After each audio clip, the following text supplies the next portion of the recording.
que vous voyez qu'aujourd'hui, les chercheurs sont prêts à sombrer dans le ridicule quand on parle de l'Égypte noire pharaonique. C'est-à-dire qu'il y a une géopolitique, il y a un imaginaire qu'on ne souhaite pas modifier. On est dans des rapports de prédation économique, financier.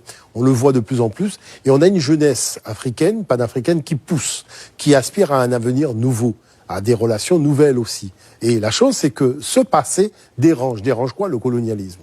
Alors comment ruser? Comment modifier les éléments? Pourquoi? Parce qu'en fait, il faut maintenir le mythe de l'homme sauvage, Totalement. C'est-à-dire qu'il faut créer quelque chose qui maintiendra, je dirais, la soupape qui demande à laisser sortir le génie africain. Ben, faut créer un couvercle qui empêche à cette soupape de jouer son rôle. Alors, la chose, c'est qu'au Mans, on raconte des histoires de dormir debout. C'est le colloque du Caire. On parle de blancs à peau noire et à cheveux crépus. C'est-à-dire des gens qu'on n'a jamais vus.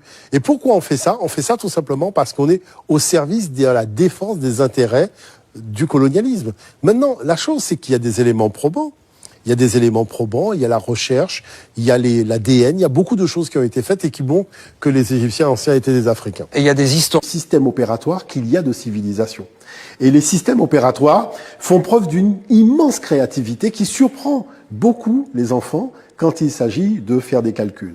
Alors l'autre aspect, c'est tout simplement de dédramatiser l'apprentissage des mathématiques et de garder l'aspect ludique. Parce qu'en Afrique, on utilise aussi bien le cerveau créatif que le cerveau cartésien, et c'est ça qui plaît beaucoup aux enfants. Alors ça plaît, mais quelle utilité? Beaucoup. Vous savez, aujourd'hui, il est de notoriété, aujourd'hui, de savoir que les systèmes dits numériques, l'informatique, les 1 et les 0, utilisent le système algorithmique des calculs de l'Afrique. Après avoir fait la promotion et des fiches techniques des mathématiques ou des sciences, des 3 points cardinaux, on en oublie toujours un. L'Africain. Vous voyez, on fait l'Est, on fait l'Ouest, on fait le Nord, mais il y en a un, le Sud, le premier. Il y a 3 pyramides construites en Afrique. Ça prouve bien que les mathématiciens étaient d'abord africains. Vous voyez, il ne faut pas oublier que Thalès, Pythagore, Platon ont avoué que c'est en Afrique qu'ils ont découvert les sciences. Les Grecs se sont inspirés. Pythagore a étudié pendant 22 ans les mathématiques en Afrique. Donc, il faut voir que nous avons un patrimoine extraordinaire. Vous imaginez que dans les grandes universités, que ce soit à Harvard, à Yale, on a des bourses qui sont offertes aux Occidentaux pour passer des séjours en Afrique pour découvrir des systèmes mathématiques qu'ils ne connaissent pas. Et ce regard-là, moi j'aimerais bien qu'on l'ait. Parce que les tresses africaines que nos enfants portent, par exemple, ce sont des mathématiques fractales. Vous m'expliquiez tout à l'heure que justement qu'il y avait un faisceau de preuves qui attestait que les mathématiques viennent d'Afrique, sont nées en Afrique. Totalement. Par exemple, si nous descendons dans la région de Blombos, en Afrique du Sud, moins 80 000 ans, naissance de la géométrie. Mais pas n'importe quelle géométrie, la triangulation. Et vous savez que cette triangulation, elle est utilisée aujourd'hui pour le GPS. Donc vous voyez, à chaque fois, la modernité de la préhistoire rejoint notre modernité aujourd'hui. On apprend également que le chiffre 0 a été inventé en Afrique. Effectivement, ça c'est les fouilles d'un Français, Auguste Mariette, qui a fait des fouilles dans un tombeau, celui de Néferhotep. C'était un mathématicien qui vivait aux alentours de moins 1700, donc de l'ère ancienne africaine, et qui a notifié sur un papyrus précis, le papyrus Boulak 18, le 0 en utilisant la graphie Néferou. Donc on connaît maintenant aujourd'hui le nom du 0 en Afrique ancienne, Néferou, qui était l'utilisation du 0 dans différents domaines, notamment aussi l'architecture. Ça, il ne faut pas l'oublier. Maintenant, la question c'est, est-ce qu'il y a eu plusieurs personnes, donc plusieurs êtres supérieurs, qui ont chacun créé un élément, c'est-à-dire est-ce qu'il y a eu un dieu pour les cocotiers, un dieu pour les manguiers, ou est-ce qu'il y a eu un seul être qui a conçu la totalité de la création? Et en faisant une analyse scientifique, ils se sont rendus compte qu'en fait, il y avait un seul être à l'origine de tout. Mais la nature de cet être, c'est que chaque fois qu'il a créé quelque chose, la chose a préexisté à son existence. Ça veut dire quoi? C'est-à-dire qu'on insiste beaucoup sur le fait que Dieu a créé l'homme. Mais ce n'est pas ça qui est important. L'homme a préexisté à lui-même. Ça veut dire quoi? Ça veut dire que Dieu a créé les conditions préexistentielles de l'humanité avant d'engendrer l'humanité. Et c'est ça qui fait la particularité du discours sur Dieu dans le cadre de la cosmothéologie africaine. On a Midou Netcher, c'est-à-dire les paroles de Dieu, puisque Netcher n'est pas au pluriel. Et troisièmement, on voit les rois qui sont dits Sarah, c'est-à-dire fils de Dieu, noter leur nom dans un cartouche, qui est le chêne, et on vous dit que le chêne représente l'univers. Donc c'est un cercle, d'accord? C'est un cercle. Et le nom du roi est inscrit au centre du cercle. Moi, je pose une question. Quand on fait un cercle, il y a combien de centres? C'est-à-dire combien de centres qu'il y a dans un cercle? Il n'y en a qu'un seul. Hein? Donc à partir de là, on voit bien que les choses sont scellées. C'est-à-dire que la notion d'un Dieu unique qu'ils ont appelé Wa, Wa c'est le chiffre 1 en mathématiques. Quand on parle des Médounétiens, donc de l'Égyptien ancien, Wa, les anciens ont été jusqu'à appeler Dieu Wa, c'est-à-dire l'unique. Bien que l'information qui a été conçue dans le cadre d'une réflexion spirituelle africaine, cette information a servi de base à la réflexion des autres types de spiritualité, et ces autres types de spiritualité disent elles-mêmes qu'elles se sont nourries, c'est-à-dire que le lait, le sein de la maman africaine, ben c'est ce lait-là qui sont venus téter. Et c'est comme ça qu'on dit que Moïse a été initié par Pharaon à la connaissance du divin. C'est-à-dire qu'il est venu téter la substance spirituelle de l'Afrique.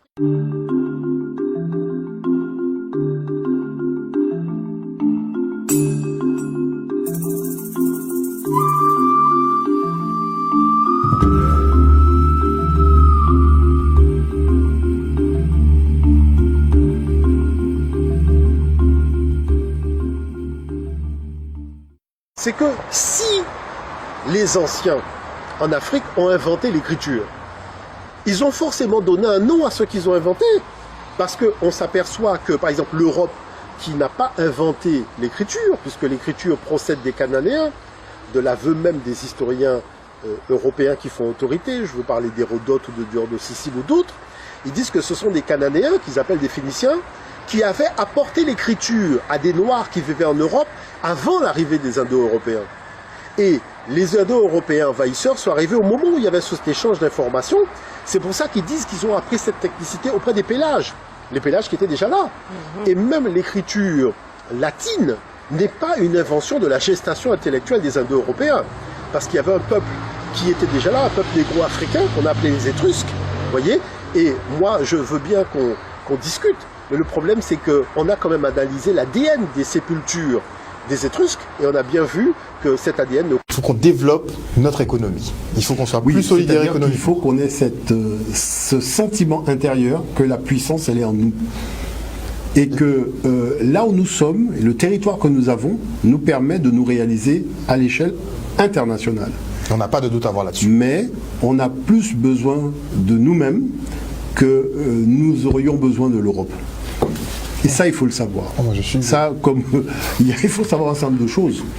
Parce qu'il y a beaucoup de choses sur le fonctionnement financier de la Guadeloupe, c'est-à-dire l'intérêt qu'a l'Europe d'avoir la Guadeloupe sur le plan financier. Moi, je vous dirais qu'il y a des articles dans le magazine Le Point, quand ils font la balance, voyez, ils vous disent que la Guadeloupe remonte à la France des dizaines de milliards chaque année. Comment finalement beaucoup de documents qui concernent l'Afrique sont mis de côté. Et ils sont mis de côté où quand ils sont traités dans les présentations, c'est traité de façon, je dirais, un peu péjorative. On ne prend pas vraiment la chose au sérieux.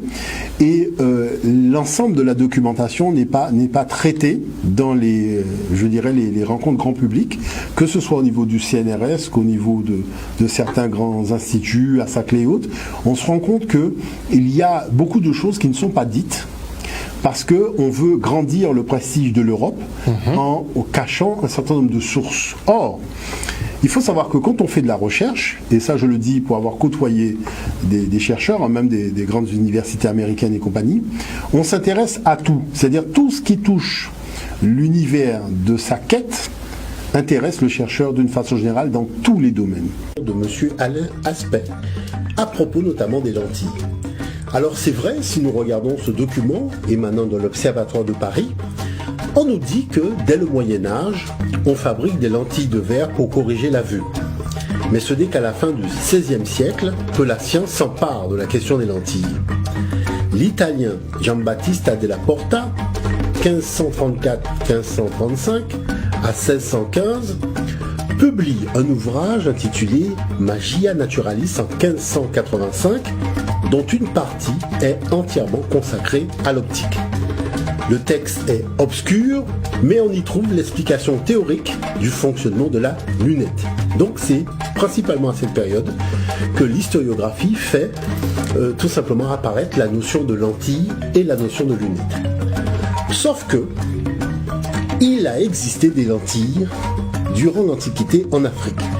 Et cela, nous une utilisation mécanique dans le cadre d'une lunette, et cela, personne n'en discute. Donc, chose importante, l'historiographie doit commencer avec les premières lunettes optiques réalisées en Afrique à l'époque de l'Égypte pharaonique.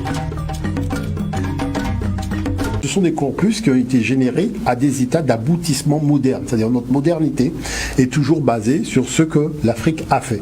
Quand vous prenez l'année de 365 jours, un quart avec 12 mois, ça vient... Mais monsieur, est-ce qu'on a inventé quelque chose depuis, en fait, en réalité? C'est-à-dire que l'homme, en fait, nos ancêtres ont considéré que le vrai inventeur, c'était Dieu. Qu'on ne faisait que découvrir ce qu'il avait inventé. D'accord. C'est pour ça qu'on n'a pas eu la démarche d'indexer le nom de quelqu'un à une découverte. Puisque la notion de science sacrée, c'était que tout domaine scientifique a un fondement, c'est de collaborer à la vie. Donc, et de faire passer l'énergie du créateur de la création. Donc c'est pour cette raison que les choses n'étaient pas aussi basées sur l'ego, puisque avec l'arrivée des Grecs, Pythagore a fait si dire. Surtout. Mais le but du jeu, c'est de se donner une espèce de civilisation qui aurait l'ascendant sur tout le monde. Et quand je vois par exemple des documentaires où le discours est fait comme ça, par exemple à Mayotte ou Papouasie-Nouvelle-Guinée, quand les Européens se présentent comme les inventeurs de tout, en présentant leur Jésus blanc et compagnie, on voit bien que finalement jusqu'à aujourd'hui on est encore dans la même escroquerie que l'époque du 15e et 16e siècle. Toujours est-il que la problématique de fond qui est très gênante, c'est le fait que M. Aspect parle des lentilles comme étant une invention du XVIe siècle. Du Moyen-Âge, ça, donc. c'est quelque chose de très surprenant. La philosophie des sciences est passée sous silence Complètement.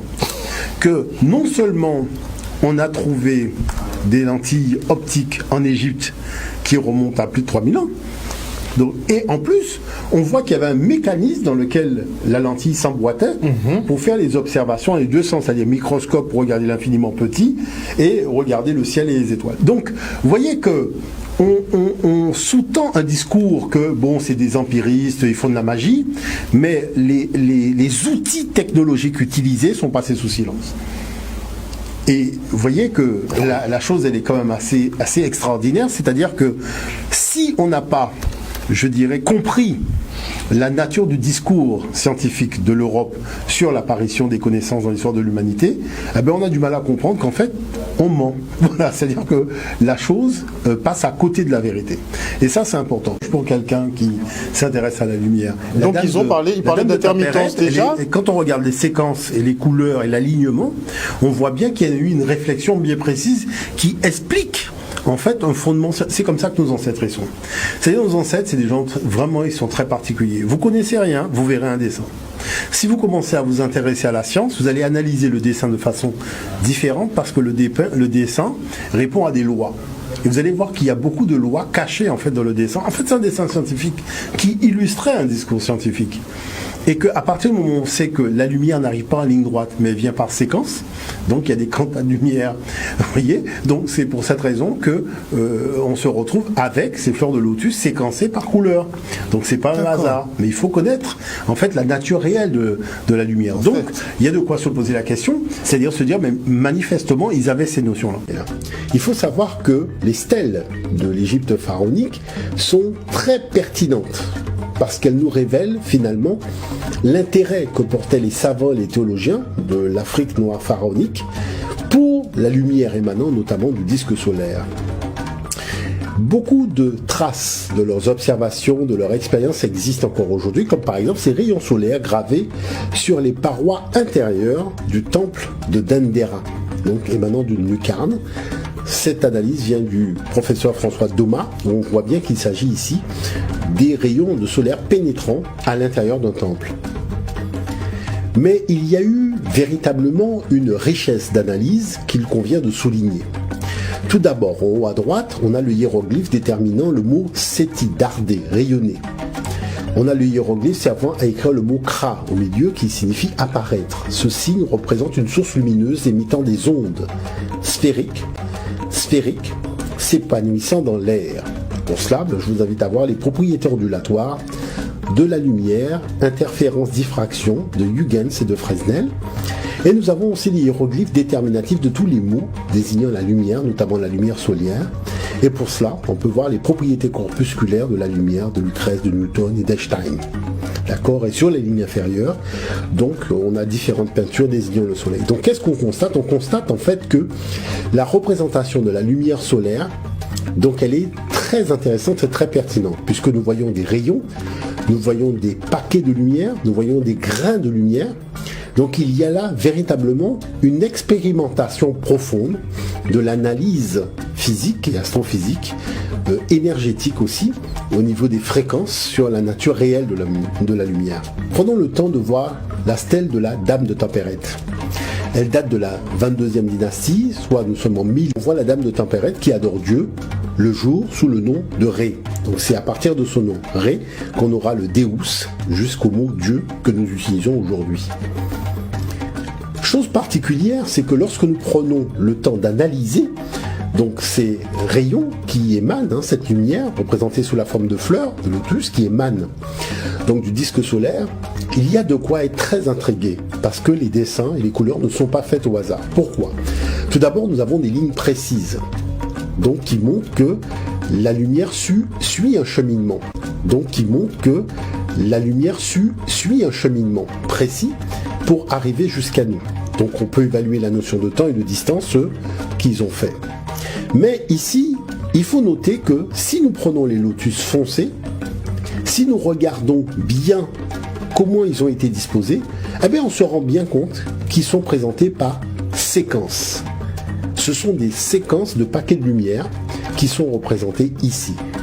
Et la chose, c'est qu'il suffit tout simplement de corréler cela avec ce que nous savons aujourd'hui. Nous, issus d'une tradition sédentaire, et que l'Europe est issue d'une tradition nomade. Je veux bien que les nomades aujourd'hui revendiquent, je dirais, un certain nombre d'éléments liés au moment où ils se sont sédentarisés, mais il ne faut pas qu'ils décident de récupérer tout ce qui était le fruit des civilisations sédentaires qui ont existé des milliers d'années avant eux. Parce que là, je dirais, ça nous oblige à remettre les points sur les i. Et la chose, c'est que comme la croisière s'amuse beaucoup, il faut qu'on s'amuse quand même un petit peu avec la croisière. Alors c'est pour ça que je voulais revenir sur une chose. Le carême, c'est déjà le problème de la naissance du Christ. Parce que cette naissance du Christ, tout le monde sait que c'est du grand n'importe quoi. Bon, ensuite, l'autre problématique, c'est que vous avez par exemple la civilisation de l'Égypte. Les gens critiquent beaucoup, mais moi franchement, je me dis, mais c'est extraordinaire cette affaire, qui a duré près de 5000 ans.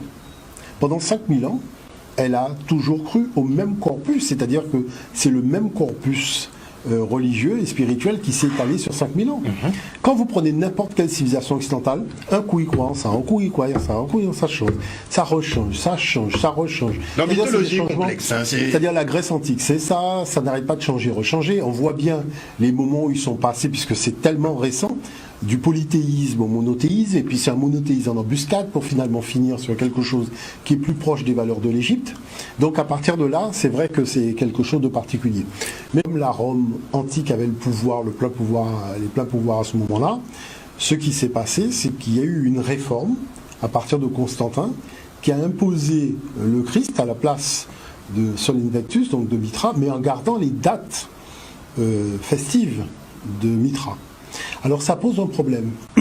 Ça pose un problème, je vais vous expliquer qu'est-ce que ça pose comme problème. Ça pose le problème du 3e jour, et ça le pape même l'a dit. Parce que lorsque vous mourrez un vendredi à 15h, vous ne pouvez pas ressusciter le 3e jour un dimanche matin. Parce que le dimanche matin, c'est pas le 3e jour. Vous voyez ? Et pourquoi on se retrouve un dimanche matin ? Parce que c'était la fête de Mithra. Et que, voilà, il fallait qu'il y ait cette renaissance du soleil. Vous voyez ce que je veux dire par là? Donc tout le monde le sait, mais je vous dis, le pape, même Ratzinger, a écrit un livre là-dessus. Il a dit lui-même, il reconnaît que c'est une faute que d'avoir voulu conserver cette affaire de 3e jour, alors que de vendredi à dimanche matin, ça fait pas 3 jours. C'est que Jésus ment. Parce que le problème, c'est que quand on arrive dans le carême, on dit que c'est le moment où il va être tenté par le diable. Oui, mais lui-même dit, prenez l'épître de Jean, son père ne peut pas être tenté par le diable. Donc si le fils est le père est le fils, normalement le fils ne peut pas être tenté par le diable non plus, puisque le père ne le peut pas. Donc si le père ne le peut pas, le fils le peut, c'est que le fils n'est pas le père. Non, il faut quand même à un moment se mettre d'accord. D'accord? Parce qu'on ne peut pas tout dire et tout est montré dans le même bouquin. Voilà. Donc ça, c'est un souci. Bon. Le problème du 40. Il y a trop de 40. Il y a les 40 jours, par exemple, de Noé, avec le déluge, les 40 jours du carême, les 40 jours des Hébreux dans le désert, les 40 ans, les 40 jours qu'il a fallu attendre avant de monter au sommet du mont. Mais on retrouve les 40 jours du Ramadan, les 40 jours du jeûne de Bouddha. Et même dans la tradition africaine, vous avez les 40 jours d'initiation dans la forêt sacrée. Donc on ne peut pas me dire que sur la quantité de chiffres qu'il y a dans les mathématiques, comme par hasard, on n'en a que 2, 4 et 0. Bon, ça veut dire qu'il y a quelque chose derrière ça. Et qu'est-ce qu'il y a? C'est parce que 4, c'est le chiffre de l'épreuve. Donc 40, c'est 4 plus 0, et ce 4-là, ça représente l'épreuve. Donc c'est pour ça que dans les traditions où on rentre dans tout ce qui est de l'ordre un peu du spirituel et de la religion, vous allez toujours voir le même chiffre 40. D'accord. 40 symbolise l'épreuve. Donc c'est pas que l'épreuve a duré 40 jours, c'est un principe. Voyez, donc après, oui, ça symbolise l'épreuve. Donc c'est pour ça qu'il y a 40 jours. Voyez, donc ça c'est quand même quelque chose d'important. Ce que ça induit, et c'est là où vous commencez à comprendre qu'il y a un autre problème, c'est que le carême, c'est-à-dire le dimanche de Pâques, c'est le jour qui permet de compter, donc rétrospectivement, le début du carême. C'est-à-dire qu'il y a quand même des événements dont il faut tenir compte pour fixer ce dimanche de Pâques. Il faut que l'équinoxe ait lieu, et que la pleine lune ait eu lieu après l'équinoxe. C'est quand même étrange qu'une société nomade prenne comme référence la lune, le soleil et la terre. Alors la question c'est, est-ce que les gens savent ce que c'est que l'équinoxe? Alors prenons le temps de regarder le deuxième document pour voir et comprendre ce que c'est qu'une équinoxe. On y va. Cette semaine, c'est l'équinoxe, le début du printemps. Nous ressentons notre périple autour du soleil grâce aux saisons. Hiver, printemps, été, automne, de nouveau hiver. Comme son axe est incliné, la Terre se présente au soleil sous des angles différents. Quand la Terre est ici, le soleil, à midi, est à la verticale de l'hémisphère sud. Là-bas, c'est l'été. Alors que la plus grande partie de la journée, l'hémisphère nord est à l'ombre. C'est l'hiver. Puis, au fur et à mesure que la Terre avance sur son orbite, la ligne où le Soleil tape à la verticale monte vers l'équateur. L'équinoxe, c'est le jour où le Soleil est à la verticale de l'équateur. Le nord et le sud en profitent équitablement. Pour l'hémisphère nord, le printemps commence. Comme la Terre continue son périple, la ligne où le Soleil tape à la verticale monte encore vers le nord. Et là, au mois de juin-juillet, l'hémisphère nord sera tourné vers le Soleil. Les rayons nous arriveront sous un angle plus direct, ce sera l'été. Voilà, donc je dirais c'est très intéressant et c'est très important, parce que l'équinoxe, c'est à la fois le seul moment où la Terre elle est droite, donc il y a 2 équinoxes, mars et septembre, donc la Terre elle est droite que 2 fois, mais c'est le moment où la durée du jour égale la durée de la nuit. Parce que, vous avez vu au niveau de l'équateur, le soleil est vraiment face au soleil. Donc qu'est-ce qui se passe? Vous comprenez bien qu'une tradition nomade ne peut pas être à l'origine d'un tel savoir, c'est pas possible. Parce qu'il faut observer quand même. Il faut observer. Donc ça c'est important de le comprendre, puisque on voit bien que là il y a quelque chose qui cloche. La chose qu'il faut savoir, c'est que on se retrouve avec 3 corps, d'accord? Le soleil c'est Sunday, c'est-à-dire Sunday, le jour du dimanche, le jour de Mitra. Et vous allez dire, mais pourquoi le lundi de Pâques? Parce que il faut attendre la pleine lune après l'équinoxe. Et lundi, c'est le jour de quoi? C'est le jour de la lune. Or, c'est le jour de quoi? C'est le jour de la lune. Or, vous avez les 3 corps qui sont en relation. C'est-à-dire le soleil, d'accord? Donc, qui va marquer l'équinoxe, la Terre, qui va avoir une durée stable entre le jour et la nuit, et la lune. Donc c'est pour cette raison que vous retrouvez ces 3 corps-là dans les jours de fête. Est-ce que vous voyez? Et la chose, c'est qu'à partir maintenant du lendemain de l'équinoxe, comme le jour va l'emporter sur la nuit, ça correspond au renouveau de la végétation, au renouveau de la nature. Et c'est de là que vient une autre tradition africaine qui est l'œuf cosmique. L'œuf cosmique, c'est-à-dire c'est un œuf qui contient tous les composantes de la nature. Et cet œuf, donc, éclot à l'équinoxe, parce que c'est le printemps. Parce que, tout simplement, la nature renaît, les bêtes vont mettre bas, les arbres vont avoir des germes, voilà. Cet œuf cosmique-là, donc, qui éclot, et tout va sortir de là, au stade d'embryon, et va commencer à croître. Donc c'est de là que viennent les œufs de Pâques, par exemple, vous voyez. Et la notion du lapin, c'est tout simplement parce que le lapin, c'est, je dirais, le côté vitalité reproductive de la nature. Parce que les lapins ne pondent pas d'œufs. Voilà. Donc voilà, il y a quelque chose qui n'est pas clair, mais c'est tout simplement qu'on a voulu vitaliser ça. Et les cloches. Et la cloche de Pâques. Alors la cloche de Pâques, c'est quand même, je dirais, quelque chose d'assez particulier. C'est-à-dire que vous avez la cloche en elle-même, elle est généralement un peu grise, elle représente la lune. Et le moyen du milieu qui va cogner contre la cloche, en fait, c'est le soleil. Ça veut dire quoi? C'est-à-dire le soleil rentre en résonance avec la lune. C'est pour ça qu'il y a les cloches. Pourquoi il rentre en résonance avec la lune? Parce qu'il y a eu la pleine lune. Comme il y a eu la pleine lune après l'équinoxe, donc on a justement ce corps stellaire. Parce que c'est très important pour nous, Africains. C'est important pourquoi? Parce qu'on a utilisé les deux calendriers. On a utilisé le calendrier lunaire, on a utilisé le calendrier solaire. On a utilisé le calendrier lunaire, on a utilisé le calendrier solaire. Donc quand la lune, là c'est la pleine lune, elle rentre en résonance avec le soleil, mais pour nous qui avons utilisé les deux calendriers et qui étions dans l'agriculture, vous comprenez bien que c'est important. Maintenant, quand on parle de 40 jours, non, là quand même, il faut quand même arrêter. Même le journal La Croix, qui est un journal chrétien, a fait un article, au commencement était le grain. Au commencement était le grain pour dire quoi? Que nos ancêtres avaient remarqué qu'à cette période-là, lorsqu'on mettait un grain en terre avec l'épi, c'est 40 jours après que la germe sortait de terre.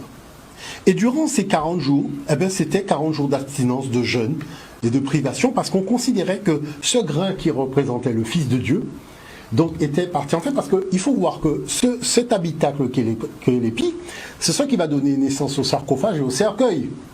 Mais vous voyez bien que là, il y a un problème, parce que la Bible dit « poussière, tu reviendras poussière », c'est-à-dire l'idée que naissance au sarcophage et au cercueil.